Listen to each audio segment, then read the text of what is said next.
নোয়াখালীর কোম্পানিগঞ্জে ভেঙে যাওয়া মোছাপুর রেগুলেটর জরুরি ভিত্তিতে পুনর্নির্মাণের আশ্বাস দিয়েছেন পানি সম্পদ মন্ত্রী শহীদ উদ্দিন চৌধুরী অ্যানি। মঙ্গলবার দুপুরে প্রকল্প এলাকা পরিদর্শনকালে তিনি জানান, প্রায় 900 কোটি টাকার এই প্রকল্প দ্রুতই একনেকে তোলা হবে। বিস্তারিত থাকছে আরিফ হোসেনের প্রতিবেদনে। কুমিল্লার বিজ্ঞ আদালত পাড়ায় আইনজীবীদের এক বিশাল মিলনমেলা ইফতার মাহফিল সম্পন্ন হয়েছে। সোমবার বিকেলে কুমিল্লা জেলা আইনজীবী সমিতি ভবনের প্রথম ও দ্বিতীয় তলায় জাতীয়তাবাদী আইনজীবী ফোরাম জেলা ইউনিটের উদ্যোগে এই ধর্মীয় ও সামাজিক অনুষ্ঠানের আয়োজন করা হয়।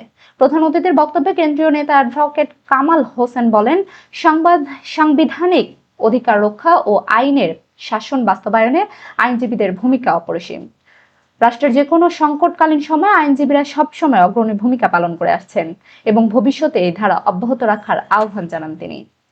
জাতীয়তাবাদী আইনজীবী ফোরাম জেলা ইউনিটের সদস্য সচিব ও জেলা আইনজীবী সমিতির সাবেক সভাপতি অ্যাডভোকেট মোহাম্মদ শরীফুল ইসলামের সভাপতিত্বে ইফতার মাহফিলে বিশেষ অতিথি হিসেবে উপস্থিত ছিলেন কেন্দ্রীয় সহসভাপতি ও বিজ্ঞ পিপি অ্যাডভোকেট মোহাম্মদ কাইমুল হক রিঙ্কু।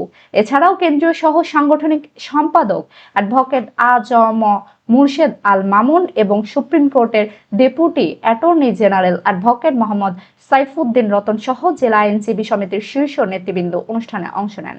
অনুষ্ঠানটি সঞ্চালনা করেন সিনিয়র যোগ্য আহ্বায়ক অ্যাডভোকেট মোহাম্মদ মাহবুবুল হক খন্দকার এবং অতিরিক্ত পিপি অ্যাডভোকেট মোস্তফা জামান জসিম।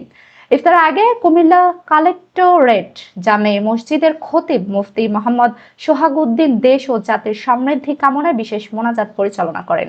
বিপুল সংখ্যক আইনজীবীর উপস্থিতিতে ইফতার মাহফিলটি এক সৌহার্দ্যপূর্ণ পরিবেশে সম্পন্ন হয়।